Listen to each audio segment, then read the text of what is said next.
Two cops had run this playbook before. Pull over a black woman on a calm block, flex authority, escalate quick, then walk away untouched. She looked easy until guns came out.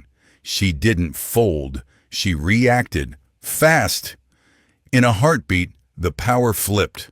What they couldn't imagine, she wasn't regular. She was Delta Force, trained to end threats. They expected tears and fear. They got precision and steel. Now the truth is hunting them.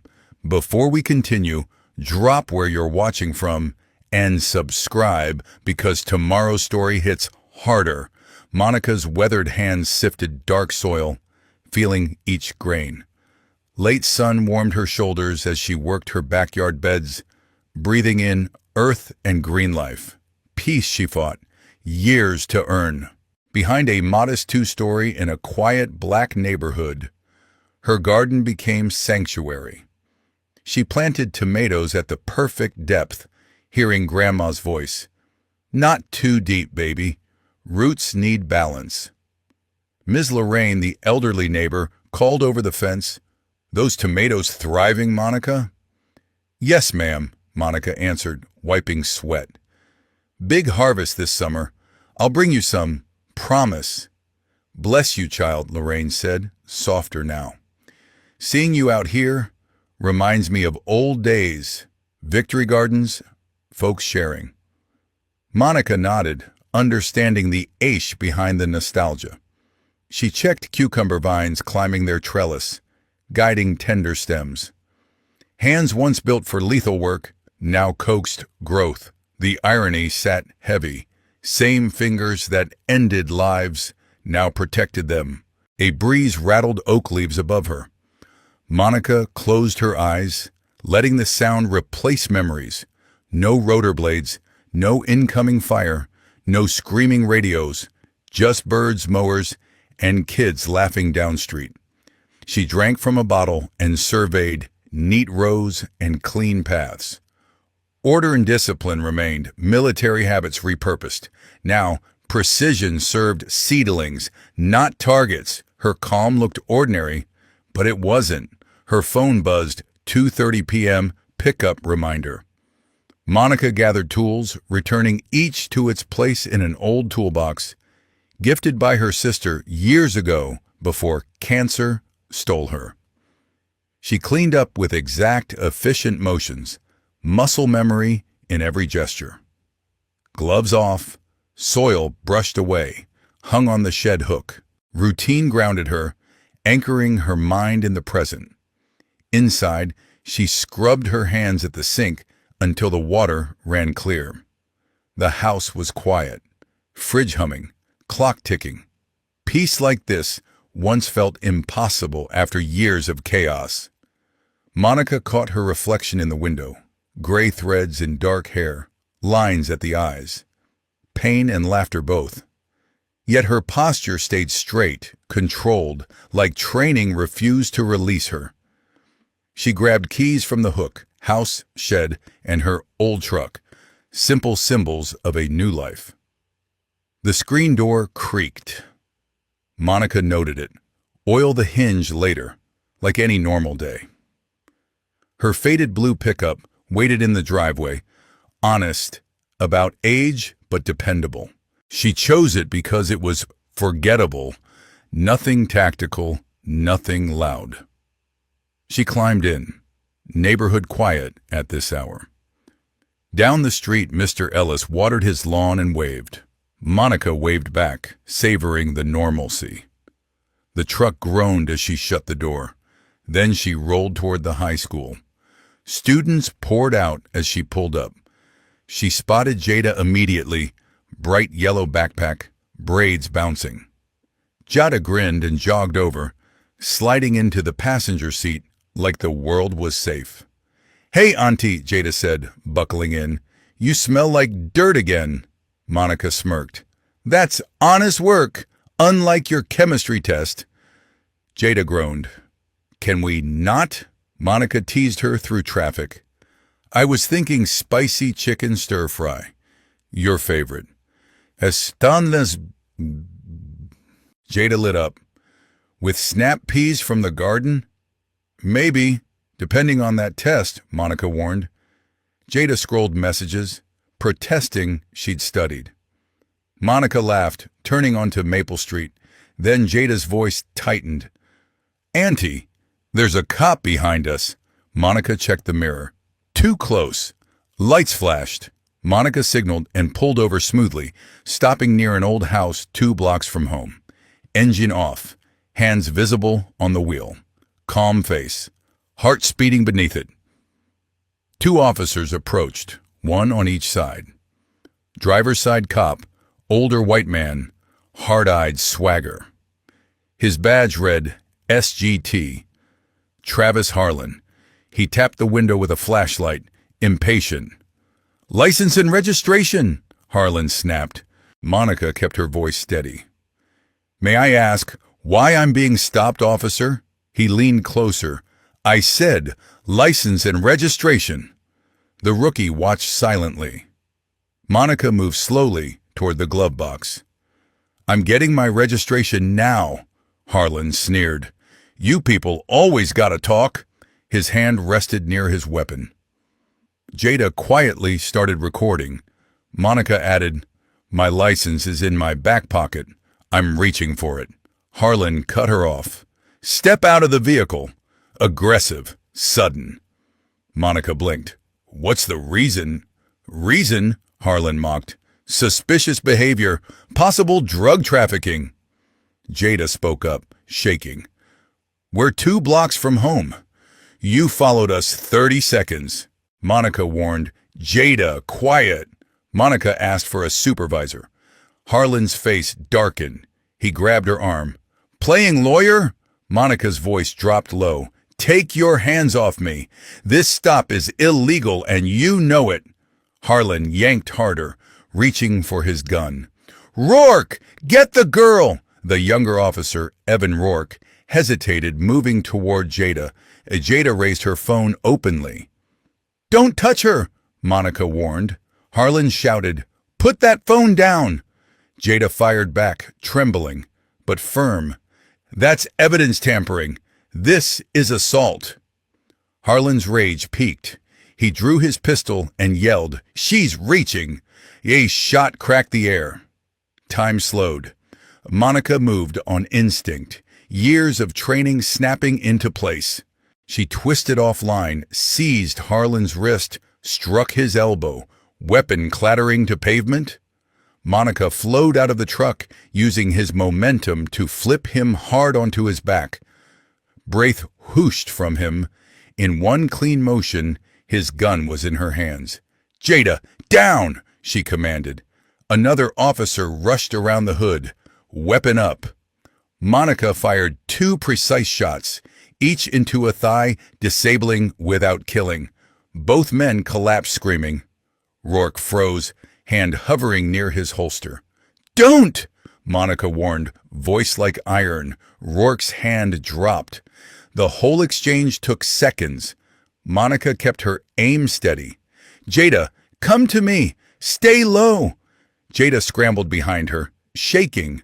Monica backed them away, scanning rooftops and windows, reading angles and cover. She wasn't the gardener anymore. She was controlled force. Rourke stared, terrified and amazed. What are you? Monica guided Jada behind a parked car. Neighbors peeked out, drawn by gunfire. Monica shouted, Everyone inside, now! Door slammed. Harlan crawled up, blood trickling, screaming into his radio. Officer down! Shots fired! Suspect armed! Sirens wailed faintly. 2 minutes, maybe less. Monica spotted Ms. Lorraine's gate slightly ajar.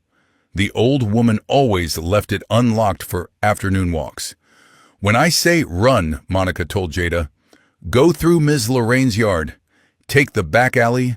Don't stop until you reach Pastor Ward's place. Jada nodded, trembling but locked in. Harlan snarled, wobbling to stand. You're dead! You hear me? Monica ignored him and called to Rourke. You saw what really happened. Remember that. Rourke swallowed. Conflict flashing. Run, Monica whispered. They sprinted in sync, Monica shielding Jada with her body. They slipped through the gate as backup units screamed around the corner, tires shrieking, radios blaring. Harlan grabbed the radio. Voice manic. All units, armed suspect fleeing. Black female, late 50s, military trained, ambushed us during a routine stop. Shoot on sight. I repeat, shoot on sight. Rourke watched Harlan rewrite reality in real time. Each sentence worse. Truth burned in Rourke's chest. An unprovoked attack. A woman defending her niece. But speaking up could end him. Career, life. More units arrived. Rifles, tactical gear, faces set. Harlan barked orders, pointing down alleys. Find her! Check every yard, every shed! He spit the word terrorist like it thrilled him. Rourke stayed rooted, haunted by Monica's eyes. Clear, fearless, controlled. He looked at the wounded officers being loaded into ambulances.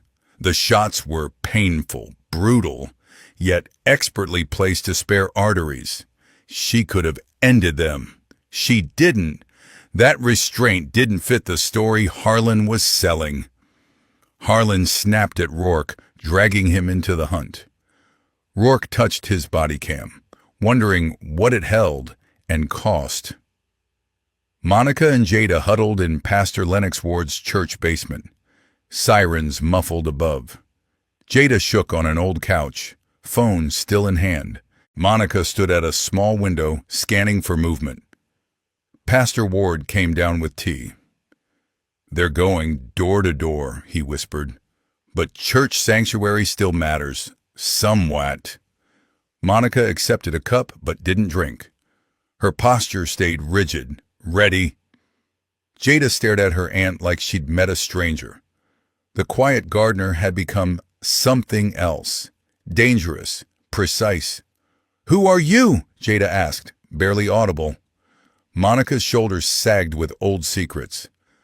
I'm still your aunt, Monica said softly. That part doesn't change. Jada shook her head. That wasn't normal self-defense. That was special operations. Pastor Ward nodded. Truth time, Monica. Monica pulled up a chair. I served 21 years, she admitted, but not in any unit you can Google. Jada whispered, Delta Force. Monica's brows lifted. Then she nodded once. You moved like elite, Jada said. You shot to disable. Monica gave a ghost smile. You've always been too sharp. Jada showed her phone. Redacted files, cracked encryption, one word visible, Wraith. Your call sign? Jada asked. Monica's face hardened. Counter-terror, hostage rescue, places that didn't exist. She rubbed her hands like washing stains away. I thought I buried all of it. Why didn't you tell me? Jada demanded. Monica's voice caught. To protect you. After your mom died, I promised you normal. No violence, no shadows. Pastor Ward's eyes softened. He'd waited years. Jada scrolled mission dates. Sudan, Yemen, embassy crisis lines. Monica warned, some things should stay buried. Jada pushed back. But you saved people, Monica snapped. I was a weapon they aimed. That's why I chose peace, Monica said, gripping Jada's hands. Why I grow things now. Pastor Ward murmured, maybe the Lord preserved your skills for this moment. Monica replied, I won't go back. Jada raised the phone. We have video. They're hunting you, lying, Monica paced. The system protects its own. They'll bury truth deeper than my classified OPS. Jada stared her down. Then we dig together. Monica hugged her niece, pride and fear colliding. Pastor Ward said quietly, truth is a weapon too. Monica felt a familiar readiness stirring. Purpose she denied herself. Sometimes, Jada whispered, you fight in daylight. Denise pulled Tiana into a hard hug, whispering, breathe. Reverend Amos Price watched with quiet certainty. "Truth cuts deeper than bullets," he said. Denise felt fear and something sharper, resolve. Everything Denise tried to prevent had arrived anyway. Her past exposed, her peaceful life shattered, her niece dragged into corruption's crosshairs. Still, holding Tiana, she sensed readiness returning. Purpose waking, Sergeant Blake Harlow sat at his tactical desk, leg-wrapped where Denise shot him. With practiced clicks, he opened body cam files, editing like it was paperwork, not reality he was about to poison. "Just a few trims," Harlow muttered, sliding frames, cutting context, rearranging sequence. On screen, Denise looked aggressive. He looked measured. Officer Nolan Reese stood behind him, stomach twisting. "There," Harlow said, satisfied, exporting the lie. Reese frowned. "Sir, that's exactly," Harlow snapped. "Sometimes cameras miss things. We help them tell the right story." He leaned back, eyes cold. "The story that protects Blue." Reese swallowed, nodding while his conscience screamed. Harlow sent the edited clip straight to public affairs like it was routine. Within hours, every local channel looped the doctored footage. Headlines screamed, "Former soldier attacks police in routine stop." Denise became armed fugitive. Extremist ties whispered beneath scrolling banners. The clip hid Tiana entirely, erased the escalation, and shook at convenient moments. Captain Elaine Whitaker entered the break room, grim. FBI counterterror is stepping in. They're sending a team. Harlow smiled tight. "Good. She fits the profile. Military training, anti-cop ideology." Reese heard eagerness in his voice, like this was a prize. Like Harlow had wanted a war. At his desk, Reese studied reports. Timestamp gaps, missing dashcam, corrupted files. None matched what he witnessed. Denise defending a kid, shooting to disable, controlling chaos with restraint. An intelligence bulletin pinged Denise's service record, mostly redacted, but decorated, disciplined, not reckless. Across the precinct, phones rang nonstop as tips poured in, feeding the machine. SWAT geared up. K-9 units prowled, helicopter support requested. The department shifted into full-scale hunt mode, aimed at one woman. Harlow barked orders, energized despite his bandaged leg. Reese overheard strange fragments, clearance, redevelopment, property routes. Unmarked vehicles arrived with men in tactical gear and no insignia, moving through back halls like ghosts. They vanished into closed-door meetings with Harlow and senior brass. In Reverend Price's basement, he returned, face tight.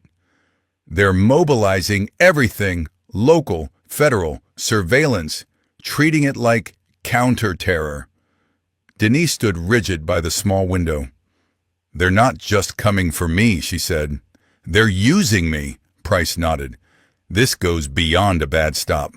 They're bringing enough firepower for a small army." Tiana clutched her encrypted phone. "They'll bury truth under lies," Denise corrected, voice low. "No, they're trying to bury me." Outside, unmarked vehicles crawled the neighborhood like predators. Pre-dawn darkness cloaked the block. Denise sat, dressed and ready, watching through a curtain crack. Tiana dozed fitfully, bags packed. Denise heard it first. Tires rolling slow, boots whispering on grass, metallic clicks, weapons readied. Denise shook Tiana gently. "Move time." The girl was instantly awake. Through a compact thermal scope, Denise counted at least 20 figures tightening a perimeter. SWAT stacked at doors. Armored units blocked both ends. Radios hissed, "Execute on my mark." Denise guided Tiana toward their practiced exit, quiet steps, Controlled breathing, no wasted motion. She'd prepped for this, loosened a specific floorboard, killed a silent alarm, mapped blind spots in camera coverage. Then the front door detonated inward, flashbangs popping like thunder. Officers flooded rooms, lasers slicing smoke. Clear! Moving upstairs. But Denise and Tiana slipped through a narrow gap between houses, using dense shrubs as cover, moving like shadows. Reese watched from a perimeter car as the team tore through Denise's home, kicking doors, smashing glass, upending furniture. It looked less like policing, more like punishment. "Target not here," a voice barked. "Check basement." Reese noticed a blur between houses, 2 doors down, movement too smooth. His hand hovered over the radio, and he said nothing. More crashes, more yelling. Denise signaled, "Stop, wait, go." Tiana followed perfectly, silent feet on damp grass. They reached the alley as searchlights swept the yard behind them. Denise yanked Tiana behind a rusted dumpster just before a tactical line rushed past. "Spread out," a commander ordered. Reese stepped out, watching neighbors film from porches, kids crying behind curtains. An elderly woman trembled as armed men searched her garden. Reese muttered, "This isn't right." Harlow appeared beside him in gear. "What was that, rookie?" Reese lowered his eyes. "Nothing, sir." Denise and Tiana reached a waypoint, an abandoned garage 3 blocks out. Inside, Denise pulled a hidden pack. Clothes, cash, burner phones. "Where are we going?" Tiana whispered, changing fast. "To an old friend," Denise said. "Someone who lives off-grid." Across town, Darius Knox watched feeds on stacked monitors, wiping traces, planting false trails, keeping escape lanes clean. At sunrise, they approached Darius's safe house, an unremarkable ranch home wrapped in overgrown vegetation. Signal jammers disguised as garden ornaments. Denise warned, "Touch nothing electronic without asking." They slipped through his back gate, avoiding hidden cameras Denise recognized. 3 precise knocks. Darius opened cautiously, then smirked. "Took you long enough, Ghost Knife," Denise exhaled. "Had to improvise." He ushered them inside, triple-locking doors, scanning the street. Tiana stared at the command center, walls of monitors, police frequencies, news loops. "Your place is hardened," Darius finished. He pulled up footage of the raid. "They hit you hard." Denise watched her home being destroyed on screen, jaw tight. "They're scared," she said. "We need to know why." Back at the precinct, Reese filled out the raid report with shaking hands. Images haunted him. Terrified families, violated homes, military-grade force in a residential block, all over a woman defending a child. Darius's fingers flew across keyboards, cracking encryption. "Police grade," he muttered. "But they use standard department protocols. Rookie mistake." Denise stood behind him. "You can break it?" "Already did." He opened files, property records, emails, seizure logs. "Look," Harlow's unit had targeted specific addresses for 18 months. Denise leaned in. Tiana's eyes scanned fast. "All in black neighborhoods." "Bingo," Darius said, highlighting pins on a map. Each raid ends with arrests, seizures, voluntary evictions. He pulled another record. Then shell companies buy the properties within weeks. Denise's jaw clenched. "Developers," Darius corrected. "Fronts, paper companies." He traced ownership to Skyline Meridian Development Group. They flip homes for millions after residents get forced out. Tiana opened her laptop. "I'm building folders, case by case, so it's undeniable." Darius nodded. "Screenshots, timestamps, chain of custody. Make it courtroom clean." Denise studied the map. "They're clearing blocks." Darius opened another file. "And here, Offshore deposits, cash payments for services rendered. Tiana's eyes widened. Body cam corruption everywhere, always at the worst moments, same pattern as us. Across town, Reese sat in his car on lunch, reviewing his own hidden evidence, recorded conversations, photos of doctored reports, notes from officers who'd seen wrongdoing but stayed quiet. He added a new clip, Harlow bragging about cleaning up while counting an envelope of cash. Back at Darius's, Tiana organized evidence into clear sequences, building a story the public could follow. Even if they cut us off, Tiana said, the files will live in redundant storage. Darius frowned. They'll call it fake, hacked.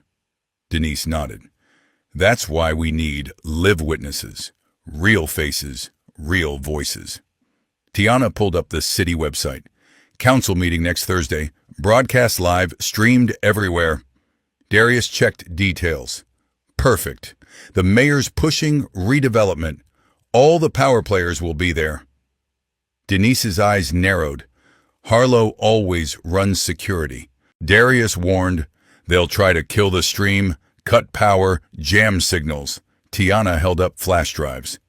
Backups for every outlet, plus mirrored livestream links. Denise watched her niece work, pride mixing with dread. You know this is dangerous. Tiana met her gaze. Staying quiet is worse. They're erasing our community. Somebody has to stand up. A security alert chirped. Reese's patrol car passed the safe house again. Darius switched to exterior cameras. We've got company. Tiana squinted. That's the quiet officer from the stop. Denise studied Reese's posture on screen. Hesitation, conflict, watching instead of hunting. He's investigating, she said. Darius nodded. Could be leverage. Tiana pulled Reese's file. Clean record. Not rotten yet. Maybe he remembers why he became a cop, Denise murmured. They refined the plan. Redundant power, secure comms, exit routes. Tiana polished the presentation until every link matched every timestamp. Council starts at 7 p.m. Thursday, Tiana confirmed, marking a secure calendar. Public comment after the mayor's pitch. Darius grinned. They'll be trapped under their own spotlight. 1 week later, Reese parked in an empty church lot, far from streetlights. Hands tight on the wheel, he watched Tiana approach. Cautious, phone ready. I came alone, he said. No wires. Tiana kept distance. Why should I trust you? Reese's voice cracked. I can't sleep. I see your aunt's face when Harlow pulled the trigger. For no reason, Tiana's anger flashed. You did nothing. I know, Reese whispered. That's why I'm here now. He lifted his phone. I've been gathering evidence, recordings, photos, deleted logs. I want to testify. Denise emerged silently from darkness. Reese jolted. Easy, Denise said, steady. Prove it. Reese played a video, Harlow's voice clear. They don't deserve these homes. We're cleaning up and getting paid. Tiana's eyes sharpened. That's real. I have more, Reese said. Body cam clips, bank trails, names of officers involved. Denise stayed cold. Why now? Reese met her stare. Because this isn't what I signed up for, terrorizing people for profit. Tiana glanced at Denise. We need his testimony. Denise warned, it's dangerous for all of us. Reese nodded. I understand. But families are getting destroyed. Somebody has to speak. Back at Darius's, they reviewed everything. Darius ran authenticity checks. Clean metadata, genuine files. Denise questioned Reese about the stop. Harlow picked you on purpose, Reese admitted, to send a message. I froze, Reese said, shame thick. Then I watched a woman protect her niece while my partner tried to murder her. Denise's expression softened a fraction. Standing up late is still standing up, Reese squared his shoulders. I'll speak during public comment. Badge on the table, evidence on record. They can't shut me down without exposing themselves. Denise nodded once. Then we do it. Together. We'll run multiple cameras, Tiana said. If they cut one stream, 3 more stay live. Denise studied council blueprints. You'll need cover. Harlow's tactical crew will be there. Reese nodded. I've got other officers, good cops sick of the rot. Plain clothes, eyes everywhere. Tiana finished the final cut. All proof, all testimony, all truth. Ready. Across town, in a dim bar, one of Harlow's informants slid onto a stool. Boss, we got trouble. The rookies flipped. Harlow's face hardened as the details poured out. The council meeting, Harlow growled. They're exposing everything. The informant swallowed. The girls coordinating. Some tech genius. Videos, documents, witnesses, locked and loaded for Thursday. Harlow drained his whiskey. Reese, internal affairs will crush him. His eyes turned ice cold. But the girl, she's the engine. Find her before Thursday. Stop her. Permanently. Outside City Hall, a protest swelled, chants against brutality and corruption. Tiana worked the steps like a conductor, coordinating live stream angles with young activists, making sure every lens stayed rolling. Her fingers flew over her phone. Testing feed 3. Confirm position. Reese watched from across the plaza. Civilian clothes, scanning faces, spotting Harlow's men blended in hoodies and caps. Something felt off, too organized, too quiet under the noise. Then a flashbang popped near the back. Screams erupted. Smoke billowed. Leaders shouted, "Stay calm! Link arms! Don't run!" More blasts. Reese spotted a pattern. Harlow's crew moving with purpose, not panic. "Tiana!" he shouted, forcing through bodies. She heard him. Too late. Hands seized her arms. 2 hooded men dragged her hard toward a waiting van. Her phone hit the pavement. "Help!" she screamed, kicking and twisting. Reese sprinted, flashing his badge.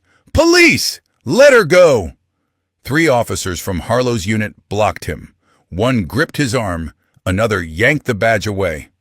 "Stand down, rookie!" the biggest snarled. "This is crowd control, not your business." "Kidnapping," Reese fought their hold. "Interfering with police work," one hissed. Tiana's screams muffled as they shoved her into the van. It peeled away, windows blacked out. Smoke thinned. Protesters regrouped, helping the injured. News crews captured chaos, conveniently missing Tiana's abduction. Reese's phone buzzed unknown. Smart cops know when to shut up. Denise's burner lit with a video message. She pressed play, hands trembling. Tiana sat zip-tied to a metal chair in a concrete room, tears on her face, defiance in her eyes. Harlow's voice came from off-camera. "Brave kid. I'll give her that." The lens panned to Tiana's laptop, and phone spread on a table. "Smart too, just not smart enough." Harlow stepped into frame, palm resting on Tiana's shoulder. She flinched but held her stare. "Here's the deal," he said. "Old Riverside warehouse. Alone. No weapons, no backup." The camera zoomed tight on Tiana. "You've got 1 hour. Call anyone. She dies. Bring anyone. She dies. Miss the deadline. She dies." Tiana shouted, "Don't do it, Antonice!" The video cut. Coordinates followed. Denise's mind snapped into tactical math, angles, exits, risks, then crashed into one truth. This wasn't a mission target. This was her family. Another message arrived. "Tick-tock, ghost knife, your move." In the warehouse, Tiana tested restraints while Harlow paced, checking his watch. 2 men guarded the door, hands near holsters. "She'll come," Harlow said, almost pleased. Delta legend brought down by a teenager. Tiana's voice stayed steady. You don't understand her. Harlow laughed. I understand threats. She's hope, Tiana said. She's justice. Harlow backhanded her, sharp and cruel. Tiana's head snapped aside. She refused to cry out, swallowing pain like fuel. Storm clouds gathered. Thunder rolled as Denise stood in her bedroom, staring at an old footlocker she hadn't opened in a decade. Her phone buzzed. Time's up. Come alone.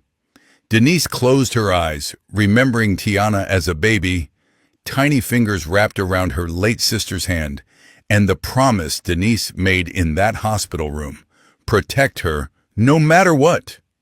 I'm sorry, baby, Denise whispered. I tried to leave violence behind, but they dragged it home.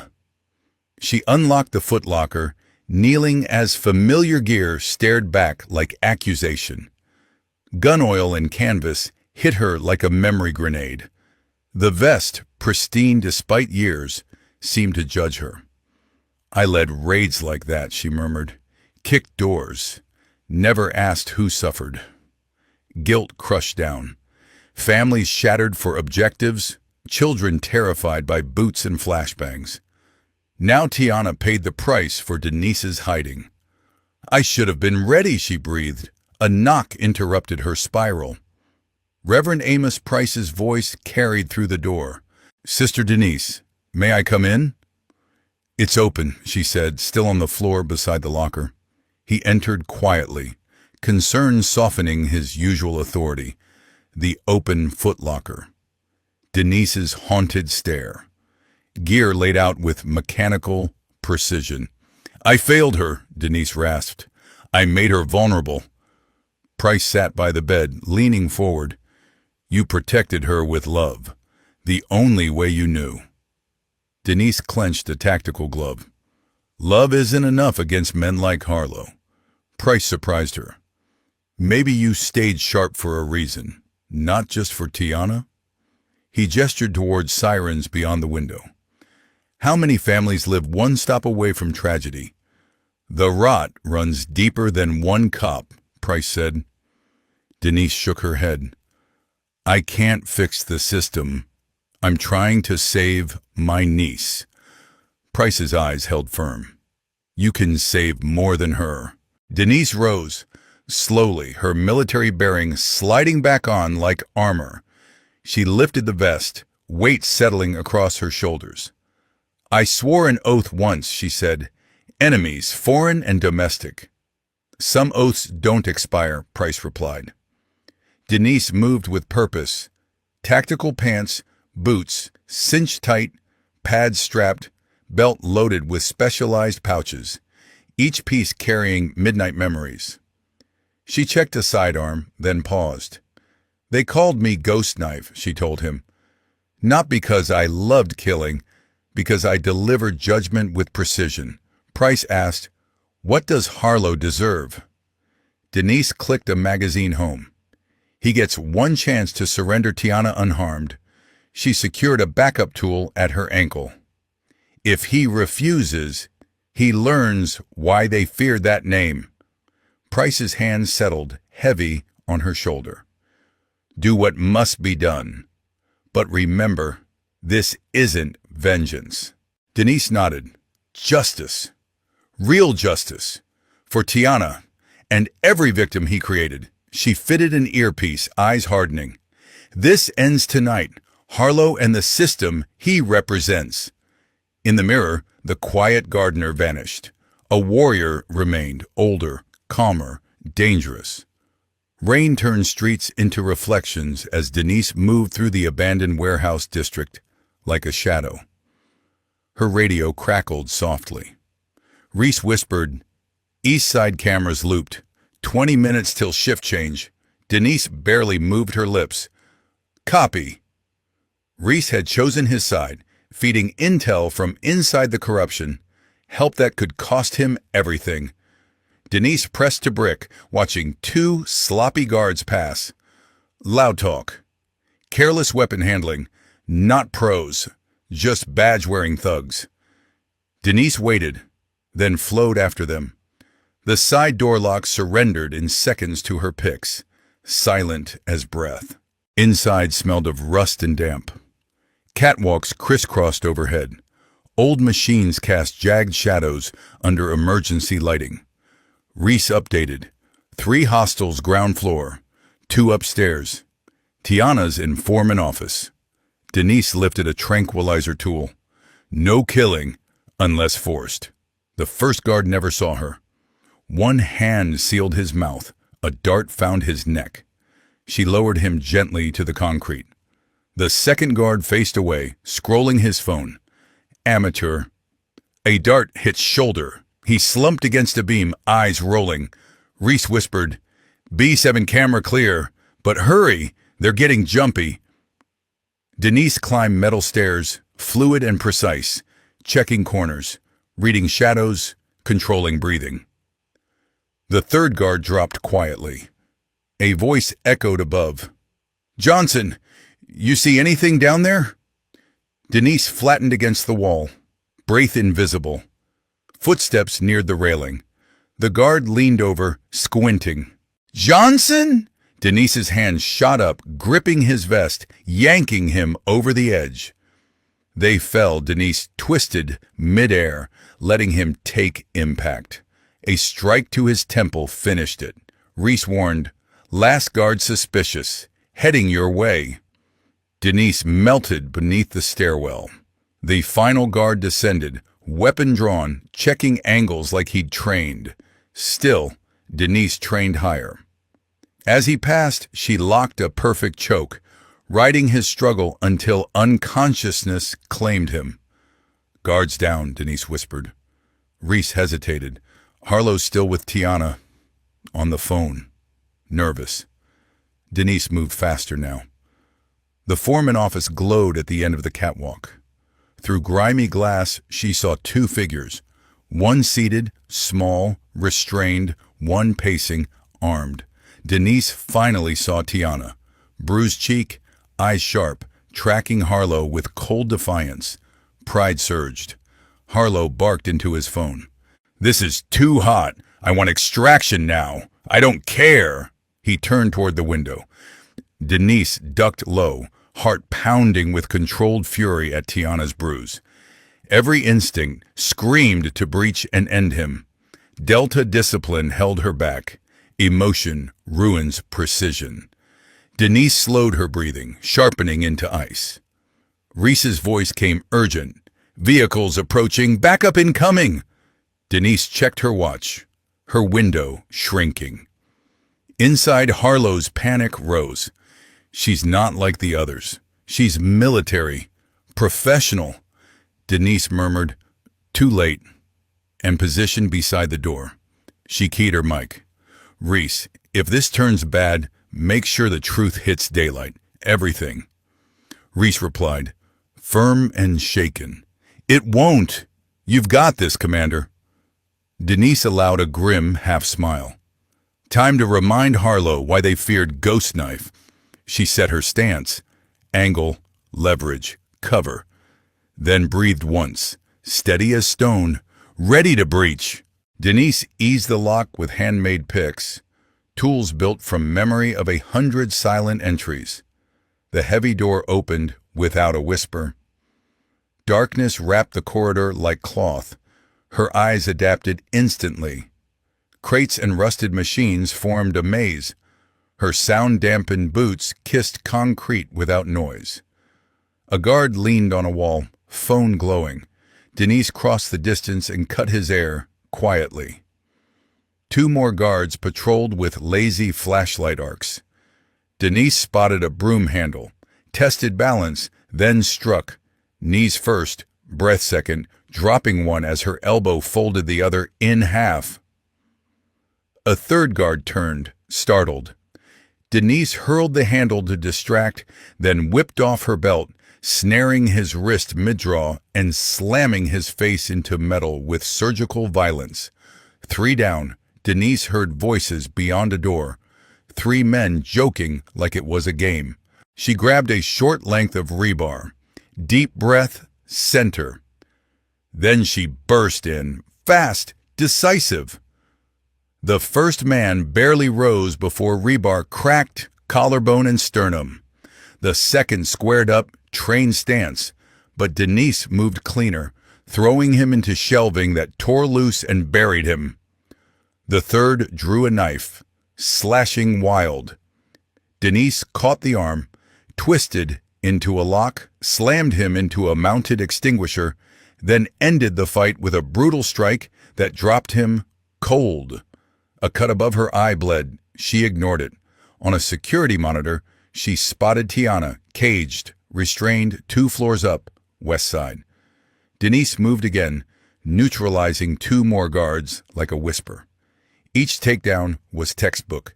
Pressure, angle, silence.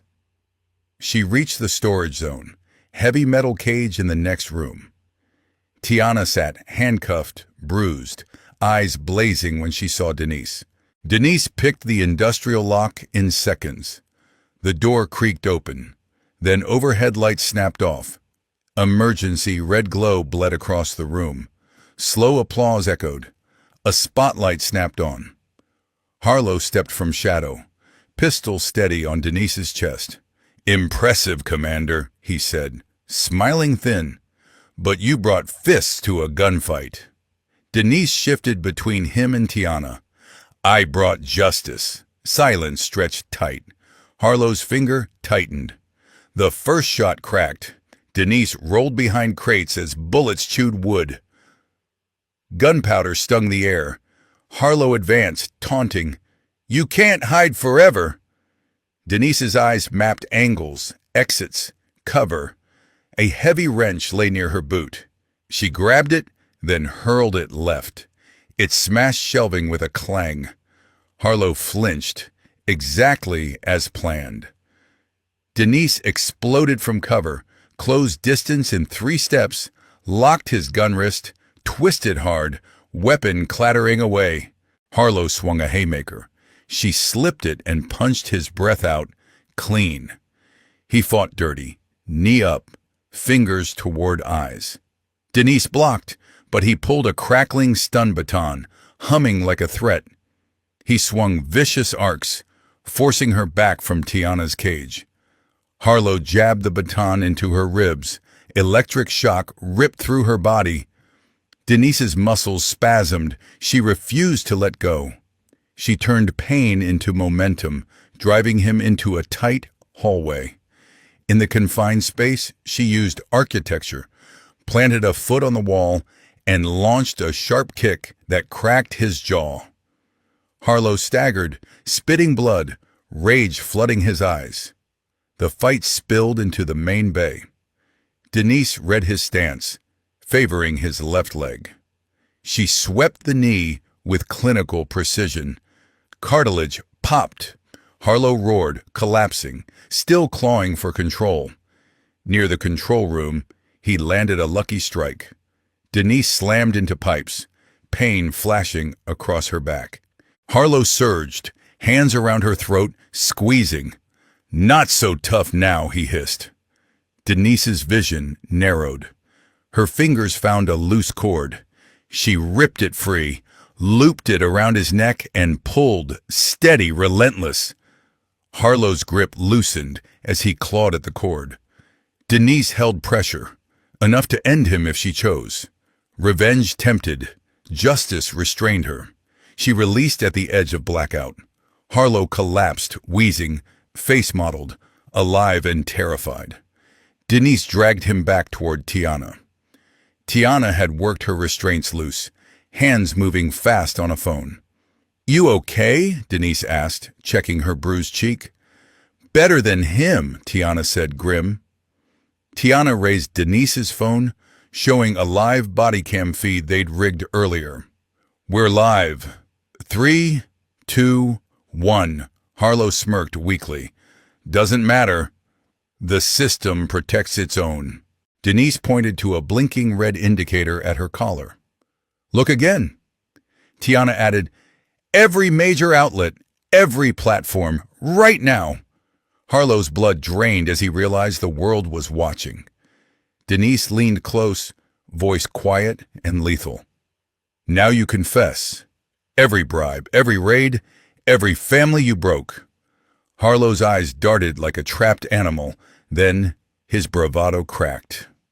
2 weeks later, Reverend Price's church basement buzzed.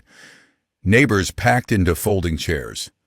Darius Knox stood at a makeshift podium, teaching digital safety like survival training. Your phone is weapon and shield. Tiana sat front row, adding practical tips: encryption, backups, secure sharing. Her bruises had faded. Her determination hadn't. Denise watched from the back, choosing quiet support over spotlight. Denise had turned down private security offers and a reinstatement request from a reform department. Her garden still needed her. Her community needed her more. Darius clicked to slides on civilian oversight. Knowledge is power, only if we share it, he said.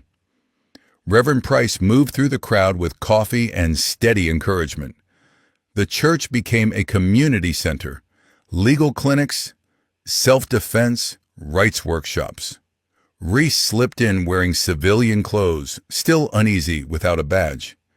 After testifying, he'd been fired, but the neighborhood embraced him. Now he taught people how to survive traffic stops with dignity. Reese sat beside Denise. Still feels strange being on this side. Denise asked, good strange or bad strange? Reese breathed out. Good, real good. I'm finally protecting people. The workshop broke into small groups. People who once avoided each other now leaned close, trading strategies and support. Darius joined Denise, voice low. 4 more neighborhoods asked for this. Let it spread, Denise replied. The more people know, the harder it is to bury truth. Through basement windows, a crowd gathered outside for a rally.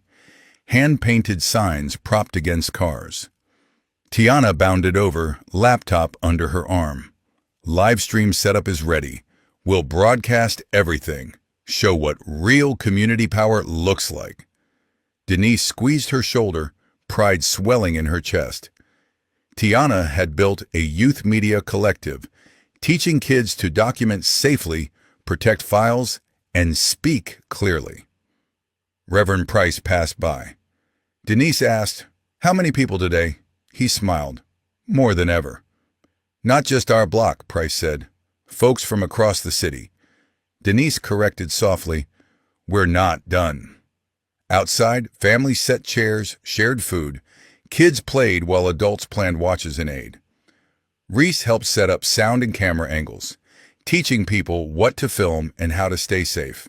Darius murmured to Denise, this victory is slower than combat, but deeper. Denise nodded, watching fear turn to strength. Tiana's voice tested the speakers. Check. 1, 2. Can everyone hear me? Cheers rose. Warm sun hit Denise's face as she stepped outside, thinking of her garden, tomatoes, nearly ready. Reverend Price took the mic. We gather not just to remember, but to build. Look around. This is justice. This is community. Denise scanned familiar faces, now shining with purpose and possibility. Spring returned. Denise worked fresh soil around tomato plants.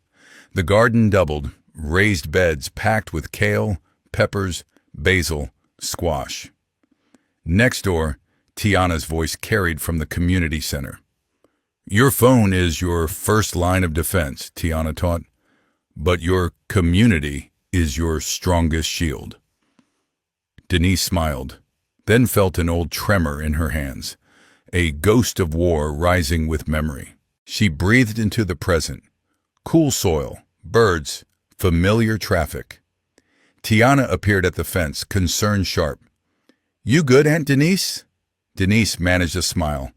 Just gardening ghosts. How's class? Great. De-escalation drills today, Tiana said. Want to demonstrate? Denise shook her head gently. You've got it. These tomatoes won't plant themselves. Tiana nodded, respecting her healing boundaries. A young voice called from the sidewalk, Darren, one of Tiana's students, carrying fresh vegetables. My mom sent these, said we learn from the best. Denise accepted the bag, touched. Victory gardens now dotted the neighborhood, small independence in every yard. Denise praised the beans. Darren grinned. Tiana's showing us how to share extras on the community app, like a virtual market. Denise watched him hurry back, warmth spreading through her chest. Healing looked like this. New roots grown from old pain. She returned to planting, enjoying the steady rhythm of care and patience. Some days were harder. Helicopters, backfires, raised voices still tugged at reflexes. But the garden steadied her. Tiana's teens packed up nearby, balancing vigilance with joy, something Denise still practiced. Denise's phone buzzed unknown. She almost ignored it, then answered. A woman's voice, controlled and urgent.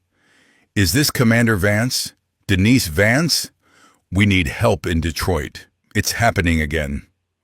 Denise stood slowly, surveying her beds, tomatoes needing stakes, peppers flowering. Why me? She asked, though she already knew. Because you didn't just fight, the woman said. You rebuilt. Denise looked up at a bright sky.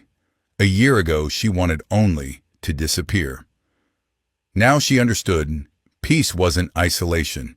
It was protection shared. A small, certain smile crossed her face. Tell me everything. Tiana's voice drifted over the fence, strong and steady. Denise glanced back at her garden, then forward at the wider world. The work could grow beyond one neighborhood. The roots were ready. Denise exhaled, feeling the weight of her past settle into something usable. Not a curse, an instrument, not a hiding place, an oath. She pocketed the phone and washed soil from her hands. Across the street, neighbors chatted, traded produce, and planned workshops. The same block that once felt hunted now felt organized. Denise listened, measuring the quiet strength they'd built together. Tiana stepped outside, meeting Denise's eyes. No fear there, only purpose. Denise nodded once, and Tiana understood. The fight for truth didn't end in one warehouse. It spread. The wind rustled oak leaves like a soft promise. Denise glanced at the garden beds one last time, then toward the community center where kids learned to protect each other with knowledge. She'd left war behind until war came looking for them. Now she chose a different battlefield. Daylight, neighbors, cameras, courts, and community. Justice wasn't a strike, it was a rebuild. Denise's phone buzzed again, details incoming. She tightened her grip, feeling calm settle in. The old name still lived in her bones, but it served a new mission now. Tiana called out, Aunt Denise, whatever it is, we'll handle it smart. Denise smiled. Always smart, she said. Always together.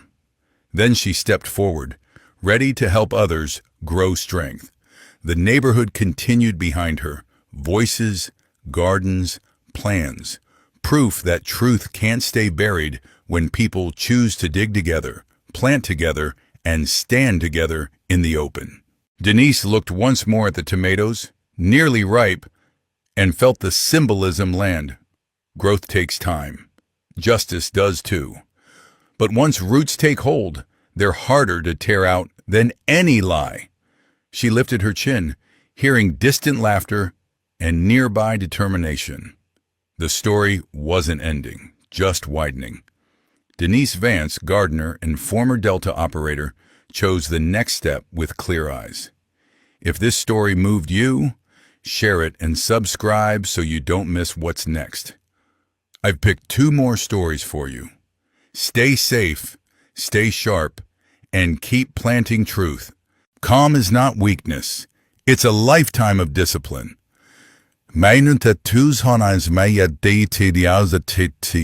If If you're 65 or older, you've lived long enough to know the difference between noise and truth. You've watched America go through seasons: war and peace, hope and heartbreak, progress and backlash.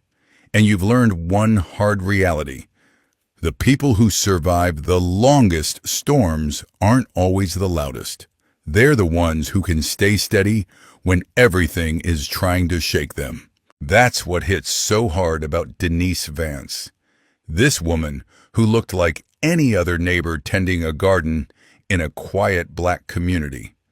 Tomatoes planted at the right depth, cucumber vines guided gently up a trellis, a friendly wave to the man watering his lawn, a promise to bring the elderly neighbor a few ripe tomatoes come summer. From the outside, it was ordinary, like the kind of peace so many older folks work decades to earn. But peace doesn't erase what a life has carved into you. It refines it. Denise didn't garden because she was fragile. She gardened because she was tired of chaos, tired of noise, tired of being used as a tool. She had chosen the slow work of growing things over the fast work of ending threats. And if you've ever tried to rebuild your life after grief, after burying a spouse, a sibling, a dream, you know exactly what that kind of peace costs. Then came the stop. The lights flashing behind her were not just police lights. They were a signal, an old American signal, that some people are allowed to be suspicious just for driving home. Denise did what older generations taught their children to do. Pulled over calmly, engine off, hands visible, voice respectful. She asked the question that any citizen has a right to ask: why am I being stopped? And the answer was the same ugly answer some of you have seen for years. Because they could. The older officer, Sergeant Harlow, didn't come up to serve and protect. He came up to dominate. He came with a tone, with that swagger that says, "I'm in charge because I say I'm in charge." He barked commands. He reached for escalation like it was routine. He tossed out a wild accusation, drug trafficking, like a match thrown into dry grass. Denise's niece, Tiana, did what this younger generation has learned to do. She recorded. And that's when the situation got dangerous. Because corrupt people fear receipts more than they fear guns. Harlow didn't want truth. He wanted control. Then came the moment that changed everything. Harlow fired first, and Denise reacted. But here's the lesson. This is important. Denise didn't react like someone thirsty for violence. She reacted like someone trained to end threats with restraint. She moved fast, yes. Precise, yes. But she didn't shoot to kill. She shot to disable. She protected her niece. She shouted for neighbors to get inside. She thought in angles and cover and timing, even as fear tried to flood her system. That's what discipline looks like in real life. It isn't rage. It isn't recklessness. It's the ability to act without losing your soul. Older viewers understand this better than anyone. You've seen what happens when fear runs the show. Families broken, communities torn apart, young men buried too early, old wounds reopened. You've also seen what happens when a person holds the line. Denise didn't snap. She executed the hardest kind of strength, controlled force, with conscience intact. And that is the first lesson. Your calm can be your greatest power, not the calm of denial, the calm of training, of wisdom, of decades lived, the kind of calm that knows when to speak softly and when to stand firm. Truth doesn't win by accident. It wins by preparation and community. In your lifetime, You've probably heard the phrase, "the truth will come out." But if you've watched the world closely, you know that isn't always true. Sometimes the truth gets buried under paperwork, under politics, under somebody's badge or title. And if nobody fights for it, it stays buried. That's why the second lesson matters so much. Truth needs a system of its own. Denise and Tiana didn't just survive a violent stop. They faced what came next, the machine. The fast-moving, well-funded, well-practiced machine that protects its own. Within hours, Harlow was already doing what corrupt men do best, rewriting reality, editing body cam footage, cutting context, exporting lies like it was just paperwork. And if you've lived through enough decades, you know how that story usually ends. The wrong person becomes the headline villain. The real wrongdoing becomes a footnote. The public gets fed a neat narrative, while families live with the mess forever. But this time, the story hit a wall. Evidence multiplied. Tiana had video. Darius Knox had the technical skill to preserve it. Reese, the hesitant officer, had a conscience that finally woke up. Reverend Price had a basement, a network, a sense of moral gravity, and the neighborhood had eyes, cameras, and something older Americans recognize instantly: a community learning to link arms. That's the turning point in this story. Not the gunfight, not the warehouse. The turning point was a group of ordinary people deciding they were done being picked off one by one. If you've ever watched neighbors come together after a hurricane, a factory closure, or a tragedy on your street, you know how powerful that is. People start sharing information. They start checking on each other. They stop whispering behind curtains and start organizing in daylight. They did it with practical tools: backups, mirrored live streams, timestamps, witness testimony, chain of custody. In other words, they turned truth into something that could stand up in court and survive on the internet at the same time. And notice what else happened. The fight shifted out of the shadows. Harlow tried to keep everything off the books. Denise and Tiana dragged it into a public meeting, into a live broadcast, into a space where bullies can't thrive as easily. That's why Harlow panicked. That's why he kidnapped Tiana. Because corrupt systems don't fear complaints, they fear exposure. Here's what older viewers should take from that. Community isn't just comfort, it's protection. A garden can be a sanctuary, yes. A church basement can be refuge, yes. But when people combine faith, technology, and courage, truth gets harder to erase. That's the second lesson.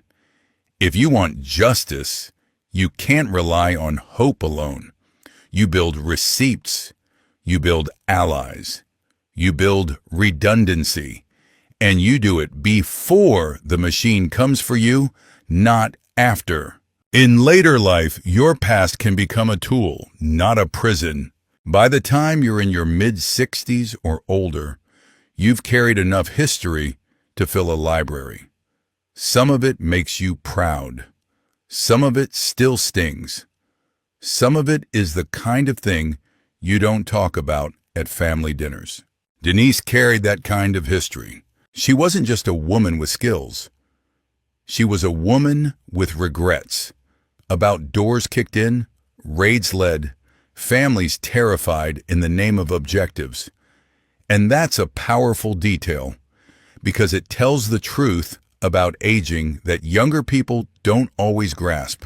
You don't just get older, you get more aware. You look back and see the faces you missed, the harm you didn't measure at the time, the way systems can turn good intentions into cruelty. So when Denise opens that old footlocker, It isn't a superhero moment. It's a reckoning. She isn't excited to return to violence. She's grieving that she has to. She's weighing the promise she made to her sister. She's looking at her niece and realizing hiding didn't save them. It only delayed the collision. And then she does something older Americans understand deeply. She chooses purpose over comfort. That doesn't mean she becomes reckless. It means she becomes honest. She admits what she was. She claims what she still is. And she decides to use her skills differently, not to disappear into silence, but to protect people in daylight. That's the real transformation in this story. Denise stops running from her past and starts converting it into service. Instead of vanishing, she helps build workshops, legal clinics, digital safety training, rights education. She turns survival into a curriculum. She turns pain into structure. She turns a neighborhood once hunted into a neighborhood organized. If you've ever reinvented yourself after retirement, after illness, after losing someone you loved, you know that feeling. The strange moment when life asks, "Are you done? Or are you still called?" Denise's answer is the answer many older Americans eventually learn to give. "I'm not done." And she does it without pretending the scars don't exist. She still flinches at helicopters. She still gets gardening ghosts. Healing doesn't mean forgetting. It means choosing how to live with what you remember. So here's the third lesson.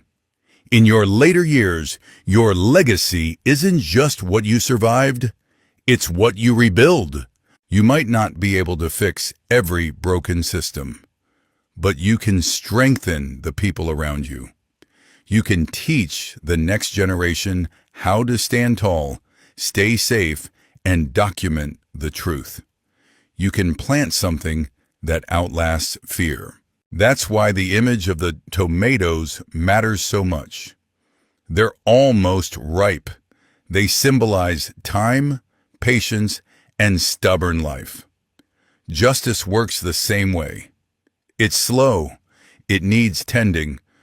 But once roots take hold, it becomes harder to rip out than any lie. Denise didn't become a hero because she fought. She became a hero because she returned to the garden and made that garden part of a bigger mission: community protection, truth in daylight, and a future with fewer funerals. Before you go, I want to hear from you, especially those of you who've lived long enough to see America change more than once. If you were in Denise's shoes, would you have stayed quiet to protect your peace? Or would you have stepped back into the fight to protect your community? And what do you think matters more today? Training, courage, or neighbors standing together with the truth on camera? Drop your thoughts in the comments. Hit the like button. If this story moved you, and subscribe so you don't miss the next episode, because the next one goes even deeper. Nej, waar is hier de war?